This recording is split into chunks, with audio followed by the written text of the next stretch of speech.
వాక్యాన్ని బట్టి మేము కొన్ని పదాలను ధ్యానించటానికి కృపను దయచేయండి. దీవించండి తండ్రి, ఆశీర్వదించండి, సహాయించండి తండ్రి. దేవుడా, ఇజ్రాయేలు ప్రజలు, రాజులు దేవతా స్తంభాలని పడగొట్టారు, కానీ పాపాన్ని విడిచిపెట్టలేదు తండ్రి. అయ్యా, మరి వాళ్ళు యుద్ధం చేయడానికి బయలుదేరుతున్నారు. నీ వాక్యం ద్వారా బిడ్డలు బలపరచమని యేసు పరిశుద్ధ నామమున అడుగుచున్నాం తండ్రి. ఆమేన్. రైట్.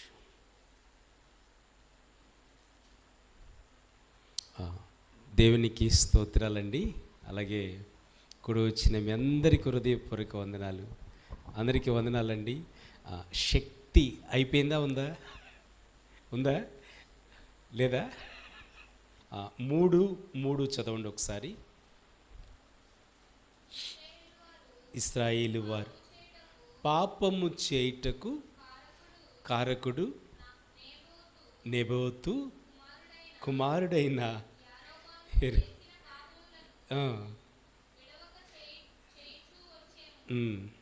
రైట్ నాన్న.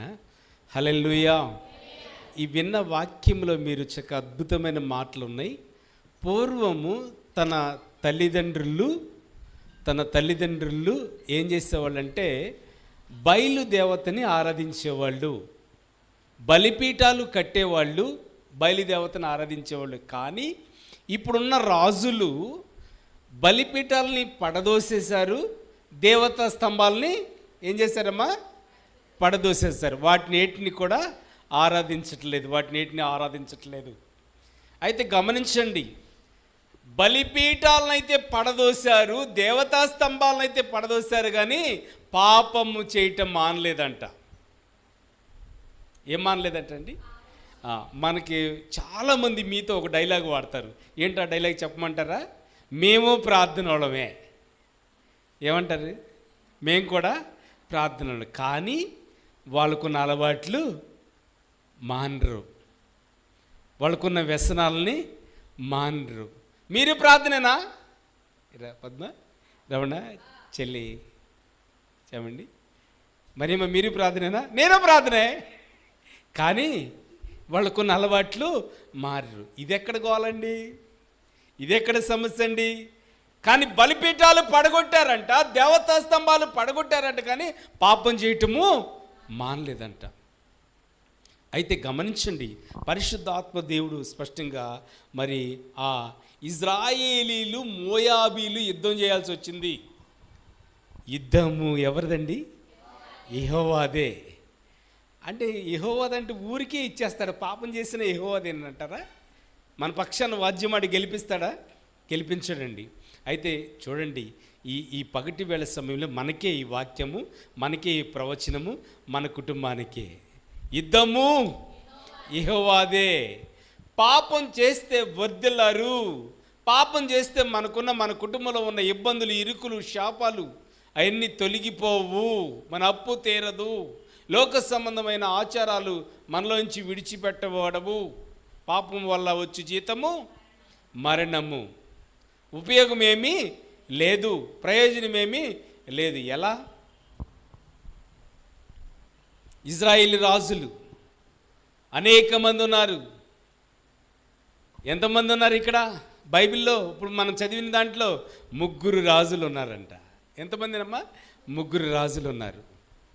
అటుపక్క మోయాబు దేశం ఉంది, వాళ్ళ మీద యుద్ధం చేయడానికి వెళ్ళాలి. లేకపోతే వాళ్ళు ఇజ్రాయేలీ దేశం మీద యుద్ధం చేయడానికి వస్తున్నారన్నమాట. జయించాలంటే జయించగలరా వీళ్ళు? Yes or no? జయించగలరా? జయించలేరా? జయించలేరు. ఎస్, ఆయన తమ్ముడు చెప్పాడు, జయించలేరు. ఎందుకు జయించలేరు? మన అప్పు తీరాలంటే పాపాన్ని విడిచిపెట్టాలి. మన సమస్య తొలగిపోవాలంటే పాపాన్ని విడిచిపెట్టాలి. మన కుటుంబం ఐక్యత, నెమ్మది, శాంతి, సమాధానం కలిగి ఉండాలంటే మనకున్న పాపాన్ని విడిచిపెట్టాలండి. కానీ ఇజ్రాయేలు ప్రజలు ఆ పాపాన్ని విడవట్ల. ఎలా? మోయాబీ ప్రజలు యుద్ధానికి రావడానికి సిద్ధంగా ఉన్నారు. ఈ రాజు వెళ్ళి ఆ రాజు కబురు పెట్టాడంట, అయ్యా మన దేశం మీదకి అటాక్ చేయడానికి వస్తున్నారు అన్నప్పుడు ఆ రాజు కూడా కూడుకున్నాడు వీళ్ళతో. బాగా అర్థం అవ్వాలంటే ఇప్పుడు సుశీల ఇంటి మీద అటాక్ చేయడానికి వస్తే ఎంతమంది వస్తారు మీలో? అలా పద్మ ఇంటి మీద అటాక్ చేయడానికి వస్తే ఎంతమంది వస్తారు మీలో? ఏదో చెప్పండి, వస్తారా రారా? నాకింది లేకపోతే పోయిందంటారా? మేమున్నాం. ఏమంటారు? మేమున్నాం. చూడండి, గమనించండి, జాగ్రత్తగా వినండి. బలం చాలక, సపోర్ట్ చాలక ఇంకా ఈ రాజు జాతకి 2 రాజులను తీసుకున్నాడు. ఎంతమంది అయ్యారు? 3 రాజులు అయ్యారు. 3 రాజులైన ఏం ప్రయోజనం? ఏం మానలా? పాపం మానలా. యెరొబోము చేసిన పాపం అలాగే మిగిలిపోయింది, అలాగే ఉండిపోయింది. కుటుంబంలో దేవుని వాక్యం సెలవిస్తుంది, దాన్ని విడిచిపెట్టాలి. పాపాన్ని, లోక సంబంధమైన వాటిని విడిచిపెట్టాలి, లోక సంబంధమైన ఆచారాలను విడిచిపెట్టాలి, లోక సంబంధమైన కామక్రోధములు విడిచిపెట్టాలి. అప్పుడే మన కుటుంబం క్రమక్రమంగా వర్ధిల్లుతుంది. ఎలా? ఏం చేద్దాం? ఎలా వాళ్ళని జయించాలంటే ఒక ఫ్యామిలీ మీదకి, ఒక ఇంటి మీదకి అటాక్ చేయడానికి శత్రువు వస్తే ఏం కావాలి? మనలో ఏ శక్తి కావాలి? ఎస్, ప్రార్థనా శక్తి ఉంటేనే ఆ ఇంటిని నిలబెట్టుకుంటాం. కుటుంబంలో ఈ వాక్యము ఏం చెప్తుందంటే, అహాబు చనిపోయాడు అంటే వీళ్ళ తండ్రి చనిపోయాడు. తండ్రి చనిపోయేంత వరకు బాగానే ఉన్నాడు అటుపక్క రాజు. తండ్రి చనిపోయిన తర్వాత ఏం చేస్తున్నాడు? యుద్ధానికి సై అన్నాడు. తండ్రి ఉండగా అన్నాడా? అనలా. మీకు విషయం చెప్తాను. ఎందుకంటే కుటుంబంలో యజమానుడు ఉన్నంతసేపు ఎవ్వరు ఏం చేయరు ఆ కుటుంబాన్ని. యజమానుడు ఏమన్నా కొంచెం అనారోగ్యం బాగోక ఇబ్బంది పడి చనిపోయాడు అనుకో, ఆ కుటుంబం మీద ఎంతమంది అటాక్ చేస్తారండి? చాలామంది. ఆ ఇంట్లో ఉన్న యవనస్తులు ఉన్న పిల్లల్ని కూడా కామెంట్ చేస్తారు. ఎందుకని? ఆ కుటుంబ యజమానుడు లేడు. ఆ వయసు వచ్చిన పిల్లలు ఉంటే వెటకారంగా మాట్లాడతారు. ఎందుకని? ఆ కుటుంబ యజమానుడు లేడు. అహాబు చనిపోగానే ఆ మోయాబీ రాజు కబురు పంపించాడంట, మీ మీదకి యుద్ధానికి సై, కట్టకట అని ఉంది వాక్యం. ఏంటండి? కట్టకట, యుద్ధానికి సై. కుటుంబంలో చూడండి, గమనించండి జాగ్రత్తగా. తల్లి లేకపోయినా సరే, తండ్రి లేకపోయినా ఆ కుటుంబం అవకతవకాలుగా ఉంటుందన్నమాట. తెలుసా మీకు? అటు ఇటుగా ఉంటుందన్నమాట. అయితే గమనించండి, పరిశుద్ధాత్మ దేవుడు స్పష్టంగా తేటగా సెలవిస్తున్నాడు. ఈ రాజు చనిపోయేకి ఆయన లేచాడు అక్కడ. బలం ఉన్నంతసేపు ఎవరు ఏం చేయలేరు. కొంచెం అండ ఉన్నంతసేపు ఏం చేయలేరు. ఒక్కళ్ళని కన్నా ఏమన్నా కదిపితే ఎంతమంది వచ్చి పడిపోతాం మనం? చెప్పండి. నడుతా వస్తారు రారా? రమాదేవి రారా? అందరు పొలవమంటే వచ్చి పడిపోతాం. ఏంటి మా వాళ్ళని అన్నావు అని వచ్చి పడిపోతాం. అయితే గమనించండి, రాజు చనిపోయి అలుసు తీసుకుని ఇటుపక్కనే ఎలా జయించడం ఎలా? అయితే నిజంగా వాస్తవనండి, మనకున్న క్రియలు మానుకోకపోతే, లోకానుసరమైనవి మానుకోకపోతే, లోక సంబంధమైనవి మానుకోకపోతే, లోక సంబంధమైన ఆచారాలు మానుకోకపోతే మనమే యుద్ధంలో జయిస్తామా, పతనం అయిపోతామా? యుద్ధంలో జయించమండి, పతనం అయిపోతాం. జై జీవితం మనకు రాదు. అప్పు తీరాలి. ఏం చేయాలన్నా, అయ్యా ఈ అప్పునే ఉంది. చూడండి, గమనించండి, అపవాది మన మీద దాడి చేసినా సరే ప్రార్థన చేస్తే అప్పు అనే అపవాది పారిపోద్ది అక్కడ లేకుండా. హల్లెలూయా. కుటుంబంలో ఐక్యత లేదా, నెమ్మది లేదా, శాంతి లేదా, సమాధానం లేదా, నువ్వు పాపాన్ని విడిచిపెట్టి ప్రార్థన చేస్తే పారిపోతాడు. ఆ చెల్లి సాక్ష్యం ఇచ్చింది, చెల్లి నరసమ్మ. ఏమని సాక్ష్యం ఇచ్చిందంటే, అల్లుడు చూడట్లేదు, రాసి రంపాన పెడుతున్నాడు, కాపురం చేయట్లేదు, అవసరమైతే అన్నంలో విషం కలిపైనా చంపేస్తానన్నాడు. ఏడ్చారండి, ప్రార్థన చేశాడు. ఈ ఉపవాస ప్రార్థనలో దేవుడు నాకు కార్యం చేస్తారని కన్నీళ్ళు కార్చి ఏడ్చి దేవునికి మొరపెట్టుకుందంట. దేవుడు ఆకాశ వాకిలిప్పి కాళ్ళ మీద పడేటట్టు చేశాడు దేవుడు. ఇంకా గట్టిగా హల్లెలూయా, హల్లెలూయా, హల్లెలూయా. మీకు ఎవరికన్నా అప్పు ఉంటే ఇలా చేయండి, ప్రార్థన చేయండి. అమ్మ నీ ఇష్టం వచ్చినప్పుడు ఇవ్వమ్మా అంటాడు వచ్చి. అంటే ప్రేమ. నువ్వు మూర్ఖంగా మాట్లాడి, కఠినంగా మాట్లాడి ఏం చేసుకుంటావో చేసుకో అంటే ఆడు అక్కడే కూర్చుంటాడు, ముండోడు వెళ్ళి వదలడం, జలగబట్టినట్టు పడతాడనమాట. వచ్చిన వాళ్ళందరూ వెళ్ళే వాళ్ళంది ఏంట ఎక్కడ కూర్చున్నావు అంటారు. అసలు స్టోరీ చెప్తాడనమాట. ఆమె వెళ్ళిపోయినాక మళ్ళీ స్టోరీ మొదలవుద్ది అనమాట. చూడండి, ఇవన్నీ కాదు, నువ్వు ఇంట్లో కూర్చుని ప్రార్థన చేసి, ప్రభువా ఈ అప్పు ఆయన ఇక్కడ ఉండకూడదు ప్రభువా, నేను కడతాను ప్రభువా, నప్పు తీర్చే బాధ్యత కూడా నీదే ప్రభువా, నాకు సహాయం చేయమని దీనత్వం కలిగి అడుగు, దేవుడు సహాయం చేస్తాడు. పునరుద్ధాన దినమున మానకండి, దేవుని సన్నిధిని విడవకండి, దేవునికి లోబడండి, సాష్టాంగపడండి, సాగిలిపడండి, దేవుడు కార్యం చేస్తాడు. మన అప్పు తీర్చేది దేవుడే, ఆకాశ వాకిలి ఇప్పేది దేవుడే. చూడండి, మీకు బైబిల్లో ఈ విషయం కూడా తెలుసండి. ఒక తల్లి భర్త చనిపోయాడు, భర్త ఉన్నంచేపు రాలా. ఇందాక చెప్పాను కదండి, భర్త ఉన్నంచేపు ఇంటి మీదకి రాలా. భర్త చనిపోగానే ఏం చేశారు అప్పులోళ్ళు? ఇంటి మీదకి వచ్చేసారు. ఇంటి మీదకి వచ్చి ఏమన్నారు? అప్పు తీరుస్తావా, పిల్లల్ని 2 కుమారులను తీసుకెళ్ళిపోమంటావా? మరి ఆయన ఉన్నప్పుడే ఏమైంది నాన్న? అప్పుని అడగలేదు, చూసావా? ఎందుకంటే యజమానుడు ఉన్నాడు, ఏదో రకంగా ఒక అలుసు దొరికింది వాళ్ళకి. అప్పన్న తీర్చు, వాళ్ళిద్దరినన్నా పంపించు, బానిస పని మేము చేపించుకుంటామంటే చూడండి ఆ తల్లి స్టోరీ మీకు తెలుసండి. సేవకుడి దగ్గరికి వెళ్ళి మొరపెట్టుకుంది, ఆ నూనె నింపాడు, నూనె అమ్ముకుంది, అప్పు తీర్చుకుంది, జీవితాంతం బ్రతికిందనమాట. హల్లెలూయా. యుద్ధం ఎవరిది? యెహోవాదే. యుద్ధం యెహోవాదే. అయితే ఈ వాక్యం అద్భుతమైన మాటలు సూచిస్తుందండి. అలా జీవిస్తుండగా, అలా వెళ్తుండగా 3 కూడుకున్నారు. ఇజ్రాయేల్ రాజులు ఎంతమంది కూడుకున్నారు? ఇప్పుడు 3 కూడుకున్నారు. ఆయన ఒక రాజా, 2 రాజులా? ఒక్కడే. 3 బలం సరిపట్ల. ఆయన ఏం చేద్దాం అనుకున్నారండి. అయితే అద్భుతమైన మాట చెప్తాను, హల్లెలూయా చెబుతుంది కానీ ఇప్పుడు కాదు. ఒక ఆలోచన వచ్చిందంటే ఏళ్లలో. ఒక ప్రవక్త ఉన్నాడు, ఒక సేవకుడు ఉన్నాడు, ఆ సేవకుడి దగ్గరికి వెళ్ళి మనం సలహా తీసుకుందాం అంటున్నారండి. మెల్లిగా కాదండి, ఇప్పుడు చెప్పాలి గట్టిగా. హల్లెలూయా. రాజులు వాళ్ళ కాంతి కూడా ఎవరి దగ్గరికి వచ్చారండి? సేవకుడి దగ్గరికి వచ్చారండి. అధికారులు వచ్చి సేవకుడి దగ్గరికి వచ్చి ప్రార్థన చేయించుకుంటారండి. వార్డ్ మెంబర్లకి వచ్చి ప్రార్థన చేసుకుంటారు. సీఎం గారు వచ్చి ప్రార్థన చేసుకుంటాడు. ప్రధానమంత్రి కూడా మందిరంలోకి వచ్చి ప్రార్థన చేస్తున్నాడు. మోదీ గారు చేయట్లేదండి, ప్రధానమంత్రి వచ్చి ప్రార్థన చేస్తున్నాడు. అయితే అయ్యా ఎలీషా, ఎవరండి? ఎలీషా, మా పరిస్థితి ఇది, మోయాబు రాజు మా మీద దండెత్తున్నారు, మేమైతే ఇక పాపము చేయము అని ఎలీషా దగ్గర ఒప్పుకుంటున్నారండి. అయితే ఓకే, పాపం చేయనన్నారుగా, నిలబడతానన్నారుగా, యుద్ధము యెహోవాదే, మిమ్మల్ని గెలిపించేది యెహోవానే.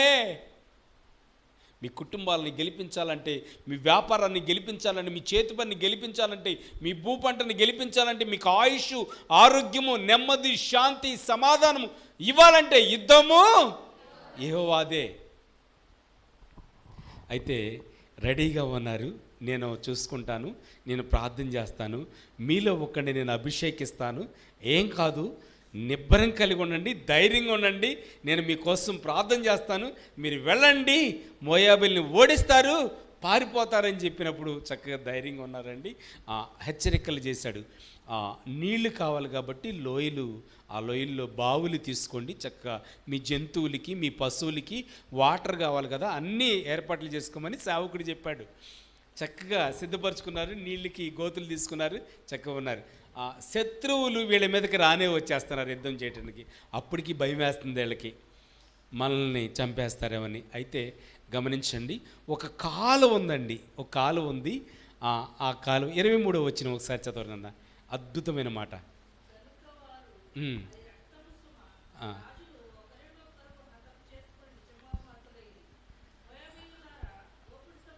హల్లెలూయా. ఆ కాలువలో నీళ్ళు ఎలా ఉన్నాయి? రక్తం ఎలా ఉందంటండి? రక్తం ఎర్రగా ఉన్నాయి. అయితే ఆ మోయాబీలు ఏమనుకుంటున్నారు అది చూసి? ఇప్పుడు ఆ రోడ్డు మీద కొంచెం నీళ్ళలో కానీ ఆ తొట్టిలో కానీ రక్తం గారిందంటే ఎవరో తన్నుకుని ఎంత బ్లడ్ గారింది అనుకోవా? ఏమనుకున్నారు? ఆ కాలువ అంతా రక్తం పారుతుంది, నీళ్ళలో ఎర్రగా మారిపోయింది. ఏమనుకున్నాడు మోయాబు రాజు? ఏమనుకున్నాడు తెలుసా? ఒక రాజు ఒకడిని చంపుకుని, ఒక రాజు ఒకడిని నరుక్కుని, ఒక ప్రజలు ఇంకొక ప్రజల్ని నరుక్కుని, ఒక సామాన్యుడు ఇంకో సామాన్యుడు నరుక్కుని, ఒకళ్ళకొకళ్ళు నరుక్కుని ఈ కాలువలో నీళ్ళు ఎర్రగా మారిపోయి వాళ్ళని ఈజీగా చంపేయచ్చు, మనము తొందరగా వెళ్ళిపోవచ్చు అని వాళ్ళు గవ్వుక్కున వీళ్ళ దేశంలోకి వచ్చేసారండి. అయితే ఏం జరిగిందో తెలుసండి? ఎందుకు రక్తంగా మారింది ఆ కాలువ నీళ్ళు తెలుసా? చదివారిగా చెప్తారా? ఎందుకనండి? పొద్దున్నే సూర్యుడు ఎలా ఉంటాడన్న? సూర్యుడు అదే చంద్రుడు, క్షమించండి, చంద్రుడు ఎలా ఉంటాడు చెప్పండి రా శరణ్, ఎలా ఉంటాడు రా పొలమ్మ? ఎర్రగా ఉంటాడు. కానీ ఆ ఎర్రటి కిరణాలు ఆ కాలువలో పడేసరికి నీళ్ళు ఎలా అయిపోయినాయి? ఆహా, అది దేవుడే మార్చాడంట వాటిని. హల్లెలూయా. సూర్యకిరణాలు ఎర్రగా ఉండి ఆ కాలువలో పడేసరికి ఆ కాలువ నీళ్ళు ఎర్రగేమి కలరేం మారలా. ఏం జరిగింది అక్కడ? సూర్యకిరణాలు పడింది. అది క్షమించండి, చంద్రకిరణాలు సూర్యకిరణాలని క్షమించిన సూర్యకిరణాలు దాని మీద పడింది. సూర్యకిరణాలు దాని మీద పడేసరికి ఎర్రగా కనపడుతున్నాయి. ఇందాక చెప్పానండి, పక్కనోడికి అలసి ఎప్పుడు దొరుకుద్ది? మన ఇంట్లో మనమే, మన భార్య భర్తలము, మన పిల్లలు మనం దన్నుకుంటుంటే ఏం జరుగుద్ది అక్కడికి? కొండలో మారే గారు మనం కొట్టుకున్నాం అనుకో ఏం జరుగుద్ది? ఆడికి అలసి దొరుకుద్ది, తొందరగా మన మీదకి వచ్చేస్తాడు. అంటే వాళ్ళ ఆయనకి ఆ ఆవిడికి సంబంధం లేదు, మనం ఏమైనా చేయొచ్చు. వాళ్ళ పిల్లలు సరిగ్గా మాట్లాడరు, సరిగ్గా ఉండరు తల్లిదండ్రులతో, ఆ కుటుంబం మీదకి మనం ఎలాగైనా దాడి చేయొచ్చు, ఏమైనా అనొచ్చు, జుట్టు పట్టుకుని ఇచ్చేయచ్చు. వాళ్ళ బుడ్డోడిని కొట్టినా వాళ్ళ నాన్న మాట్లాడు, ఎందుకంటే వాళ్ళ బుడ్డోడు వాడు తన్నుకున్నారు ఇంతకుముందే. అలుసు ఎవరికండి? అలుసు. ఈ అలుసు వచ్చేటట్టు ఎవరు చేశారు నాన్న? దేవుడే. ఏం చేశాడు? నిజంగా రాజులు నరుక్కుని చచ్చారని ఆ మోయాబీలు అనుకోవటం, పిచ్చితనంగా వచ్చి వీళ్ళ మీద పడిపోవటం, అందరినీ చంపేశారు. మోయాబీలు అందరినీ చంపేశారు. హల్లెలూయా. మోయాబీలు అందరినీ చంపేశారు. శత్రువు నీ మీద దాడి చేసినప్పుడు నువ్వు భయపడవసరలా, శక్తి ఉండాలి నీలో. ప్రార్థన అనే వారం ఉంటే నీవు నీ కుటుంబము జయ జీవితము పొందుకుంటుంది అన్నమాట. ఎంత అద్భుతమైన విషయం చూడండి, గమనించండి. దేవుని శక్తి ఎలా ప్రకటిస్తుందో చూడండి. ఇప్పుడు ఎవరు గెలిచారు నాన్న? ఇజ్రాయెల్ గెలిచారా, మోయాబీలు గెలిచారా? మోయాబీలు అందరినీ చంపేశారు, ఇజ్రాయేలీలు గెలిచారు. హల్లెలూయా. ఈ రోజున ఈ వాక్యాన్ని బట్టి ఏం సూచిస్తుందో తెలుసండి? మన కుటుంబంలో మనం గెలవాలి, వ్యాపారంలో గెలవాలి, చేతి పనిలో గెలవాలి, నువ్వు పని చేస్తున్న అక్కడ గెలవాలి, నీ శాలరీ పెరగాలి, నీ భూపంట పెరగాలి, నీ చేతి పని పెరగాలి, ఆయుష్ కావాలి, ఆరోగ్యం కావాలి. కానీ ఎవరికి లోబడాలి? మనము పాపాన్ని విడిచిపెట్టి దేవునికి లోబడితే మనల్ని, మన కుటుంబాన్ని బహుబలంగా దీవిస్తాడు. లేకపోతే మనమే కొట్టుకుందామా?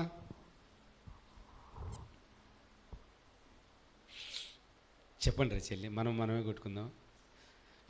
మనకి ఉదాహరణకి దయమ్మనమ్మ సామ్యేల్ని కొట్టిందనుకో, ఎవరు కలుసు? మనం కూడా సామ్యేల్ని కొట్టచ్చు, మనం కూడా అని పక్కన వాళ్ళు కలుసు కాదా? ఒక్కొక్క కుటుంబానికి ఉదాహరణగా చూపిస్తున్నాను అనమాట. అలా ఎందుకంటే అట్లా తారుమారు చేశాడు దేవుడు. ఏం చేశాడు నాన్న? తారుమారు చేశాడు దేవుడు. రక్తంగా కనపడింది వాళ్ళ కంటికి. ఎలా కనపడింది నాన్న? రక్తంగా కనపడింది. వాళ్ళు మరి అమాయకంగా వచ్చి పడిపోయారు. ఆ మోయాబీలందరినీ చంపేశారు. ఇజ్రాయేల్ ప్రజలందరూ మోయాబీ దేశానికి వెళ్ళారు, కొల్ల సొమ్మంతా పట్టుకొచ్చేశారు, వాళ్ళ ధనమంతా పట్టుకొచ్చేసారు, వారి ఐశ్వర్యం అంతా పట్టుకొచ్చేసారు, వారి నగా నట్రంతా పట్టుకొచ్చేసారు, కొల్ల సొమ్మంతా తీసుకొచ్చారనమాట. అయితే మరి ఈ పగటి వేళ సమయంలో చిన్న వాక్యమే ఎంతమందికి అర్థమైంది నాన్న?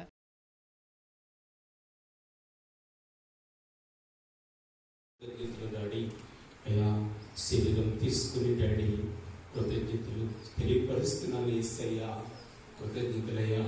ఈ శరీరం ద్వారా బిడ్డలకి అయ్యా శక్తిని, నీ రాజ్యంలో స్థానాన్ని దయచేయమని యేసు పరిశుద్ధ నామములో అడుగుచున్నాం తండ్రి. ఆమేన్.